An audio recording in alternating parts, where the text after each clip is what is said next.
psicóloga, seja muito bem-vinda a mais um aulão da Cris. O tema da nossa aula de hoje é Psicóloga, conheça as duas principais comorbidades do TDAH para uma avaliação segura e um diagnóstico preciso.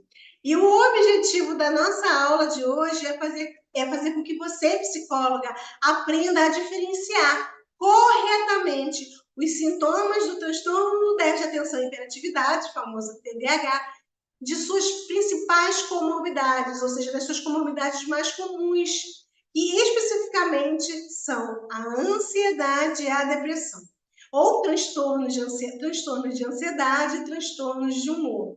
Através de um entendimento profundo e preciso, tá bom? Durante essa aula eu vou poder trazer para vocês informações que vão te ajudar a aprender a fazer um diagnóstico mais assertivo, a desenvolver planos de tratamento mais eficazes, o que vai resultar na qualidade, na melhora da qualidade de vida dos seus clientes, dos seus pacientes no consultório. Além disso, a nossa aula também tem como objetivo destacar a importância que você tem em dominar essas competências, tá? Essas habilidades, porque isso traz para você uma oportunidade de crescimento profissional, psicóloga. Porque ao aprender a avaliar o TDAH com segurança e precisão, que é o que eu sempre estou trazendo aqui para vocês, a gente, ou vocês, né, nós psicólogas, acabamos nos posicionando como referência nessa área, o que aumenta a confiança dos pacientes e das suas famílias nos nossos trabalhos, né, no nosso trabalho. Isso vai gerar mais recomendações, mais indicações, aumentando a sua base de clientes, ou seja, a sua base de clientes vai ficando maior, resultando também diretamente no quê? No aumento do seu faturamento mensal no consultório, aumento da sua verba no consultório. E com o aumento, né, da conscientização do TDAH, cada vez mais pessoas estão buscando pelo diagnóstico, estão buscando pelo tratamento, e é extremamente necessário que a gente esteja bem preparada para oferecer um atendimento de qualidade aos nossos pacientes, aos nossos clientes. A gente acabou de ter essa semana sendo redundante, a Semana da Conscientização do TDAH, que foi instituída pela Lei 14.420 de 2022. A Semana da Conscientização do TDAH, ela tem como objetivo promover a conscientização sobre a importância do diagnóstico e do tratamento precoce em indivíduos que têm suspeitas do TDAH. Essa lei, ela é um marco muito importante na luta pela visibilidade do transtorno, não é? E também do tratamento adequado em todo o Brasil, ou seja, no território nacional. Portanto, Prisci, é muito importante você investir conhecimento em técnicas precisas para avaliar o TDAH e também aprimorar a qualidade do seu atendimento na questão do tratamento. Ok? Então, você sabendo avaliar o TDAH, aprendendo estratégias eficazes para ajudar o seu paciente da forma certa, você vai promover em você mesmo em você mesma, né, a possibilidade de crescimento profissional, o crescimento financeiro, transformando a sua prática clínica em uma oportunidade lucrativa e diferenciada no mercado, viu? Porque poucos psicólogos ainda ousam atuar nessa área. Bom, mas antes de eu entrar de fato no conteúdo do vídeo, eu quero que você curta ele, tá? Curta esse vídeo no YouTube, para que a rede social em si, né, o YouTube, entenda que esse é um conteúdo de valor.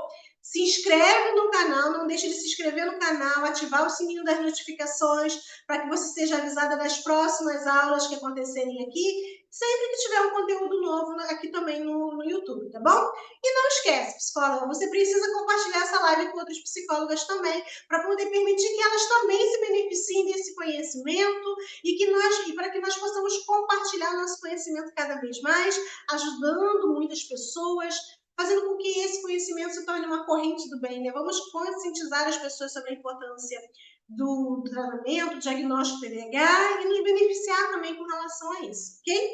Bom, para quem ainda não me conhece, porque chegou agora aqui nesse canal, chegou aqui por recomendação. Eu sou a Cristiane Braga, eu sou psicóloga e eu ensino outras psis a aumentarem o seu faturamento mensal, aprendendo a avaliar o TDAH com segurança. Eu sou aqui do Rio de Janeiro e deixa aqui embaixo nos comentários de que cidade você é, porque eu quero saber de que lugar desse país lindo que a gente vive e até quem sabe fora do país, né, ao redor desse mundo, da onde estão chegando as psicólogas que querem aprender comigo, tá? Isso é muito importante para mim. Agora, vou falar um pouquinho, antes de começar no conteúdo principal, né, fazer uma introdução ao tema da nossa live de hoje, do nosso aulão da Cris. Aqui a gente vai explorar as duas comorbidades mais comuns associadas ao TDAH. E esse conteúdo é baseado em estudos científicos, tá? Não é tirado da minha cabeça, da minha cachola, não. Então, a gente vai falar sobre essas principais comorbidades, entender essas condições que estão associadas ao TDAH, entender que essas condições, saber, né, conhecer essas condições nos permite diferenciar melhor os sintomas, evitar diagnósticos errados e oferecer um tratamento eficaz, adequado à necessidade do nosso cliente. E, além disso, a gente tem a oportunidade de se destacar profissionalmente com esse conhecimento, fortalecendo a nossa prática clínica profissional, abrindo novas oportunidades de crescimento para nós mesmas, viu? Nós mesmas. Sim, acabou de acontecer a Semana da Conscientização do TDAH, viu?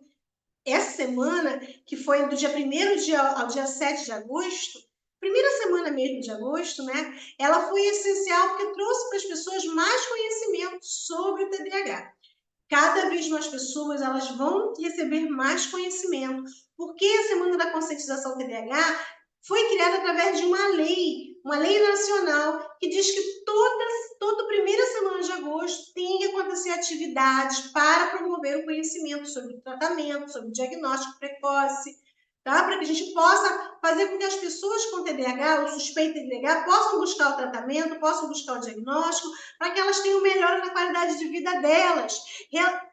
E isso vai fazer com que cada vez menos as pessoas vejam o TDAH de forma equivocada. Inclusive, nós profissionais, muitas vezes, não sabemos do que é o TDAH, não sabemos lidar com ele direito. Então, para a gente também é muito importante saber o que é o TDAH e promover ações de conscientização, viu?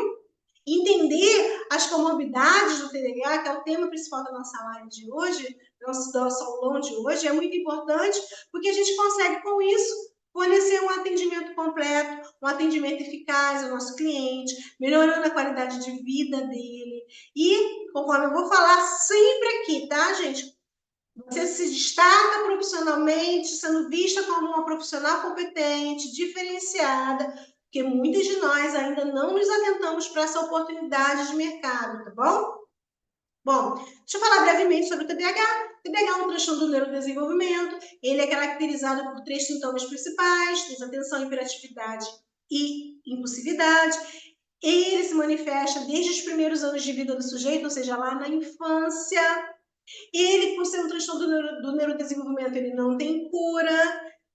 Além dos sintomas primários, que são esses 3 principais, existem vários outros sinais e sintomas que podem surgir ao longo da vida, e com isso as pessoas com TDAH podem desenvolver frequentemente comorbidades.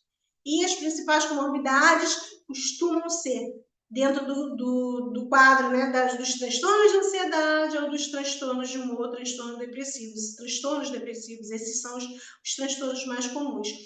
Os estudos científicos indicam a presença dessas comorbidades na vida de pessoas com TDAH, indicam também que elas podem complicar o quadro clínico do paciente, tornando o diagnóstico mais difícil, o tratamento mais desafiador. Por esse motivo, é fundamental que psicólogas estejam bem preparadas para identificar, diferenciar esses transtornos, garantir um diagnóstico preciso e um plano de tratamento eficaz, viu? Eu quero falar com vocês agora, psicólogas, sobre essas duas principais comorbidades, para que você fique bem atenta e fique ali, como eu posso dizer, de olho aberto quando você estiver com um cliente no consultório e poder surgir essa possibilidade. Bom, transtornos de ansiedade. O que são eles, né? Eles são muito comuns em pacientes com TDAH, é importante vocês ficarem sabendo disso. E eles podem se manifestar de várias maneiras, várias formas, tipo de diagnóstico errado, atente-se a isso também, ok? E principalmente incluindo aí sinais de transtorno de ansiedade generalizada, a famosa TAG, que as pessoas podem trazer para o consultório e fazer com que haja diagnósticos errados em TDAH e transtorno de ansiedade, ok? Mas, além da TAG, né, ansiedade generalizada, a gente também vai encontrar transtornos de pânico e fobias específicas. Também podem ser encontrados como comorbidade no caso de quem tem TDAH, tá? Esses transtornos são caracterizados por uma série de sintomas emocionais e físicos que interferem significativamente na qualidade de vida do sujeito, na vida no dia a dia, ok? E por isso a gente precisa ficar bem atenta, conforme eu falei ainda agora, para que, se a gente souber informações precisas, a gente não vai cometer o erro de realizar diagnósticos errados. Lembrando que todo o conteúdo da live de hoje tem como base estudos científicos, tá? Para que a gente possa falar de forma bem clara, que não saia nada aqui simplesmente da minha cachola. Bom, vamos falar um pouquinho sobre a TAG, ansiedade generalizada? A TAG se caracteriza principalmente por uma preocupação excessiva e constante com diversas questões da vida cotidiana, como trabalho, saúde, relacionamentos. Geralmente a TAG ela inclui irritabilidade, dificuldade de concentração, fadiga, né, o cansaço, a inquietação, a tensão muscular, distúrbios de sono. Além disso, a gente também vai ter aí no quadro de transtornos de ansiedade, o transtorno de pânico, ou os ataques de pânico. Esses transtornos, eles envolvem episódios súbitos de medo, medo muito intenso, conhecidos, conforme eu falei ainda agora, né, dos ataques de pânico, que podem ocorrer de forma inesperada. Durante um ataque de pânico, a pessoa pode experimentar palpitações, sudorese, tremores, sensação de falta de ar, dor no peito, que faz ela pensar que ela está morrendo. Sente náuseas, vontade de vomitar, ela tem um medo de perder o controle, assim, um medo incontrolável de perder o controle e tem um grande medo de morrer. Outro tipo de transtornos de ansiedade, outros tipos, né, são as fobias específicas. Elas são consideradas também medos intensos e irracionais de situações ou objetos específicos. Então, as pessoas com fobias específicas, elas podem ter medos intensos e irracionais a situações ou objetos específicos, como altura, animais, espaços fechados. A exposição ao objeto ou situação de fobia, da situação fóbica, pode desencadear, né, fazer com que a pessoa desenvolva uma resposta de ansiedade imediata, um ataque imediato de ansiedade. E aí, sintomas bem parecidos com o que já ocorrem nos outros transtornos de ansiedade, né, como sudorese, tremores, taquicardia, sensação de pânico, também podem surgir. Mas por que as pessoas com TDAH tendem a desenvolver os transtornos de ansiedade? Vamos ficar atentas a isso. Bom, pessoas com TDAH costumam ter uma sobrecarga cognitiva. Então, a pessoa com TDAH frequentemente enfrenta dificuldades em gerenciar múltiplas tarefas e manter um foco em determinadas atividades, o que pode levar a uma sensação constante de sobrecarga e estresse. Esse estresse acaba acontecendo de forma crônica e pode predispor os pacientes, ou os clientes, os indivíduos, ao desenvolvimento de transtornos de ansiedade, viu? Além disso, a questão das frustrações e falhas repetidas. O cliente, o indivíduo, né, ele tem dificuldades em atenção, com a impulsividade. Essas dificuldades podem resultar em frustrações constantes, né, frustrações frequentes, fracassos acadêmicos, fracassos profissionais, fracassos nas relações interpessoais. Essas experiências negativas e repetidas aumentam a vulnerabilidade da pessoa a quadros de ansiedade. Outra situação que pode acontecer também é a baixa autoestima. A pessoa com TDAH tem uma luta contínua para lidar com os sintomas do TDAH. Isso pode afetar a autoestima do indivíduo, fazendo ele se sentir inadequado, se sentir incapaz, o que faz com que ele tenha ali uma possibilidade, ou seja, que isso dá a possibilidade, né, de fazer com que a pessoa desenvolva quadros de ansiedade também. Mas, psicólogo, você precisa ficar atento às diferenças principais entre TDAH e ansiedade, para que você saiba fazer o diagnóstico e o tratamento da forma correta. Então, vamos lá. Qual é a natureza dos sintomas de quem tem TDAH? Bom, TDAH se caracteriza por sintomas de desatenção, hiperatividade e impulsividade. Os sintomas são persistentes e presentes desde a infância. Anota isso, tá? Anota isso no seu caderninho. Já a ansiedade caracteriza-se por uma resposta exagerada de medo ou de preocupação.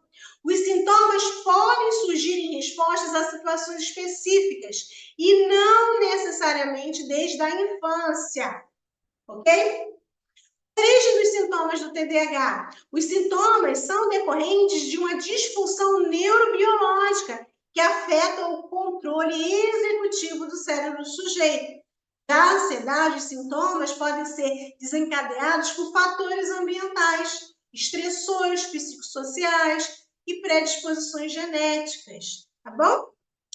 Como acontece o tratamento de quem tem TDAH? Inclui intervenções que vão fazer com que ele tenha um desenvolvimento social, interpessoal, um autoconhecimento. Além disso, ele pode aprender a desenvolver para ele mesmo, né, técnicas específicas de relaxamento, de gerenciamento de tempo. Além disso, ele pode precisar de algum tipo de medicação que vai auxiliar nos sinais ali do TDAH. Nem sempre a pessoa com TDAH vai precisar de medicação. E no tratamento de quem tem ansiedade? Geralmente ela precisa também da terapia, focada mais em ela desenvolver técnicas para lidar com as características específicas da ansiedade que estão fazendo ela perder o controle da vida dela. E, além disso, ela também pode precisar de tomar medicamento, principalmente ansiolítico ou antidepressivo, enfim, depende da formulação do medicamento e da orientação médica, ok? Então, tá aqui, a primeira principal comorbidade que eu trouxe para vocês foi a ansiedade. Agora, vamos falar da segunda comorbidade, que é a depressão, ou transtornos depressivos, transtornos de humor. Essa é uma comorbidade também muito frequente em pacientes com TDAH. Como acontece? Acontece que a pessoa ela vai apresentar várias características, vários sintomas emocionais, cognitivos e físicos que afetam também significativamente a vida diária desses clientes. Então, veja que esses sinais, esses sintomas acontecem muito praticamente parecidos com a ansiedade, não é? Aí a gente agora vai ouvir, eu vou falar com vocês aqui características principais da ansiedade. Uma pessoa com ansiedade, não, desculpa, as características principais sobre a depressão. Humor deprimido, sentimento persistente de tristeza, desesperança e desamparo. São características de quem tem a depressão. Os pacientes podem parecer tristes, chorosos, frequentemente. A pessoa costuma perder interesse nas atividades que antes eram até mesmo prazerosas para elas, incluindo aí hobbies, esportes, interações sociais. A pessoa prefere ficar mais recolhida, mais presa no seu meio ambiente, e isso atrapalha muito o relacionamento interpessoal dela. Alterações de apetite, a pessoa ela pode engordar, emagrecer, de forma não intencional, ou seja, ela não tem ali uma dieta regulada para que ela ganhe ou perca peso, mas o estado depressivo pode fazer com que ela tenha essa alteração. Além disso, a depressão, ela costuma trazer alterações de sono também, com a insônia, que é a falta do sono, ou a hipersonia, ou a sono excessivo, ok? Então, dificuldade para dormir, seja pouco ou em excesso. A ansiedade ela também costuma apresentar essas características que eu acabei não citando, ok? Fadiga, a sensação constante de cansaço, falta de energia, mesmo que a pessoa não esteja realizando um esforço físico significativo, ela costuma ter essa queixa. Além disso, pessoas com depressão costumam ter pensamentos de inutilidade, sentimento de baixa autoestima, culpa excessiva e, em casos graves, pensamentos de suicídio ou morte, que a gente chama de ideação suicida.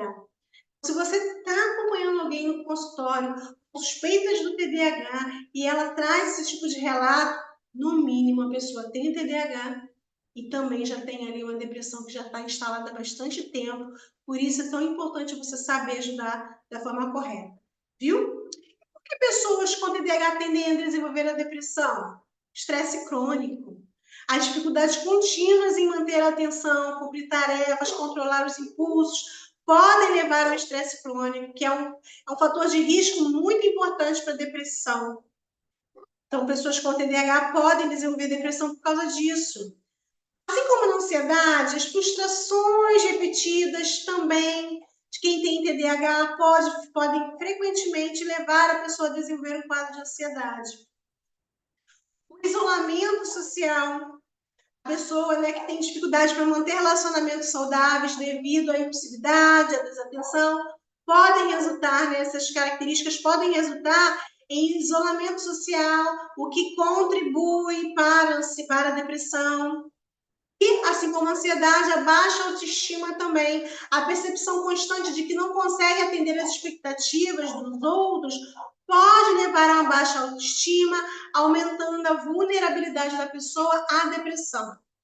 Mas, Psy, vamos ficar atentas aqui às principais diferenças entre TDAH e depressão, tá bom? Quais são as naturezas dos sintomas do TDAH e da depressão? O TDAH ele se caracteriza por sintomas de desatenção, hiperatividade e impulsividade, como você já sabe. Os sintomas são persistentes desde a infância. Já a depressão, ela vai se caracterizar por um humor deprimido, a anedonia que a gente chama, tá? Que é a perda de interesse por coisas que antes eram legais, eram interessantes. Anedonia, grava isso. A alteração do apetite, do sono, fadiga e pensamentos de inutilidade, conforme eu falei anteriormente. E quais são as origens do sintoma? O TDAH, a gente já sabe, decorrente de uma disfunção neurobiológica que afeta o controle executivo do cérebro do sujeito, desde os primeiros anos de vida. Os sintomas da depressão podem ser desencadeados, né, podem surgir por fatores ambientais, estressores psicossociais e predisposições genéticas, assim como acontece também na ansiedade. E o tratamento do TDAH é feito de uma forma e com um objetivo, né, inclui intervenções que promovem o autoconhecimento, para que o paciente desenvolva estratégias para saber gerenciar os sintomas de maneira funcional, conseguindo ter um desenvolvimento pleno. Já a depressão é tratada por diferentes abordagens terapêuticas, conforme a formação, conforme a necessidade do cliente, podendo incluir também a medicação antidepressiva. Como eu falei antes, né, o TDAH, o tratamento às vezes inclui medicação, mas a medicação é com objetivo diferente no caso da depressão, normalmente, ok? E aí, a gente tem que ficar atenta, tá, à questão de estudar cada vez mais sobre o TDAH, sobre essas duas principais comorbidades que eu trouxe aqui para vocês, para a gente poder saber, poder ajudar os nossos clientes da forma que eles precisam, ok? Saber como utilizar instrumentos necessários para o processo de avaliação, em que eu possa fazer essa diferenciação de comorbidades. Então, quando você estiver avaliando o TDAH, é importante que você, na suspeita de ansiedade ou depressão, inclua instrumentos que vão fazer com que você tenha um olhar mais apurado, mais detalhado em relação às comorbidades. Então, por exemplo, vai avaliar crianças, procure instrumentos que você tem como condição o olhar mais atento à depressão. Por exemplo, eu tenho como sugestão a EBADEP-IJ, que é uma escala para suspeita de depressão em crianças. Para adultos, nós temos a escala de Beck, de depressão para adolescentes e adultos, conforme eu acabei de falar, né? São instrumentos gratuitos que você... A EBADEP não, a EBADEP é um instrumento específico e restrito a psicólogos, porque você tem que adquirir, mas a escala de depressão, a escala de ansiedade de Beck é um instrumento validado que é aberto, ou seja, você encontra ele facilmente na internet. Para avaliar crianças também, você pode encontrar instrumentos gratuitos para avaliar sinais de ansiedade e depressão no site psiquiatriainfantil.com.br. Depois você coloca isso aí na sua barra de pesquisa e você vai ver que existem vários materiais lá que vão te ajudar a observar essas suspeitas. Além disso, você tem que incluir uma anamnese detalhada, porque ela vai fazer com que você consiga observar claramente os fatores estressores e fazer a diferenciação entre esses comportamentos. Não pode excluir do processo da avaliação as suas observações clínicas, observar os sintomas comportamentais e emocionais durante as consultas, receber pacientes, familiares, considerar os relatos desses familiares, desses outros profissionais e de outros profissionais que atuam com o sujeito, como crianças, sempre vão ter professores que vão fazer o suporte, adultos podem ter outros profissionais também que fazem acompanhamento, para que a gente possa fazer o diagnóstico e um tratamento individualizado, utilizando a abordagem necessária para o sujeito de forma geral, para que a gente possa avaliar, observar os sinais, as características dos sintomas e dar o suporte necessário. Como eu falei, né, o tratamento do TDAH de uma forma, da ansiedade de outra, da depressão de outra. E a gente pode fazer o tratamento dos transtornos de forma diferente, mesmo que hajam comorbidades, para que a gente faça com que o paciente tenha um desenvolvimento de forma holística, ou seja, de forma mais completa, ok? E as nossas intervenções, elas precisam ser educativas. A gente precisa auxiliar o cliente, o paciente, proporcionando para ele, recursos, suportes contínuos para que ele se desenvolva plenamente, ok? Então, nesse aulão de hoje, eu quis trazer para vocês informações necessárias para que vocês entendam e diferenciem corretamente os sintomas do TDAH, da depressão e da ansiedade, que assim você vai fazer um diagnóstico preciso, você vai conseguir desenvolver um plano de tratamento eficaz para o seu paciente, melhorando significativamente a qualidade de vida deles, sabendo, inclusive, diagnosticar TDAH e suas comorbidades de maneira precisa. Não só promove um tratamento de alta qualidade para o seu cliente, não, mas também te posiciona como uma psicóloga referência nessa área, viu?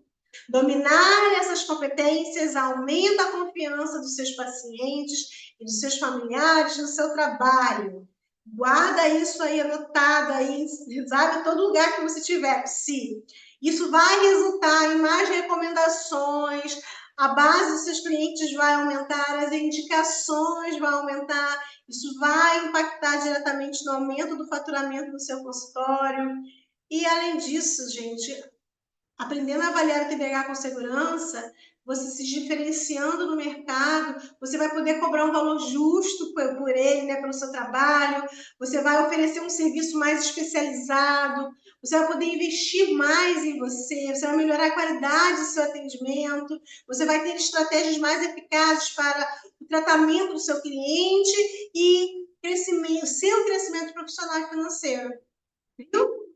Bom, e para finalizar o conteúdo de hoje, caso vocês queiram ter acesso aos artigos científicos que eu falei para vocês que eu me baseei hoje para o conteúdo dessa live, eu vou deixá-los aqui na descrição do vídeo, tá bom? Vai ficar bem aqui embaixo, é só você clicar lá no link e ter acesso a esses artigos científicos para você ficar ainda mais craque em tudo que eu trouxe aqui hoje para vocês nessa live. Espero que essa live tenha ajudado a esclarecer as diferenças entre o TDAH e as comorbidades, tá? Se vocês tiverem qualquer dúvida, fiquem à vontade, podem também deixar aqui nos comentários, podem fazer suas perguntas, eu vou me esforçar para responder o máximo de respostas, o máximo de perguntas possível, tá bom? Eu, a minha equipe. E reforçando, se você ainda não me segue, se você ainda não está inscrita nesse canal, não perde mais tempo, se inscreve agora, ok? Porque todo o conteúdo que tem aqui, que eu estou promovendo aqui, é com o intuito de ajudar você a crescer profissionalmente, ajudar você a fazer uma avaliação TDAH precisa, a ajudar cada vez mais pessoas da forma correta. E compartilhe essa live com outras psicólogas, elas também precisam saber sobre esse conhecimento também vai ajudá-las, tá? E olha, quero agradecer mais uma vez você, que ficou até o final dessa aula aqui comigo. Muito obrigada pela sua participação. Foi um prazer estar com você aqui hoje. Até o próximo aulão da Cris.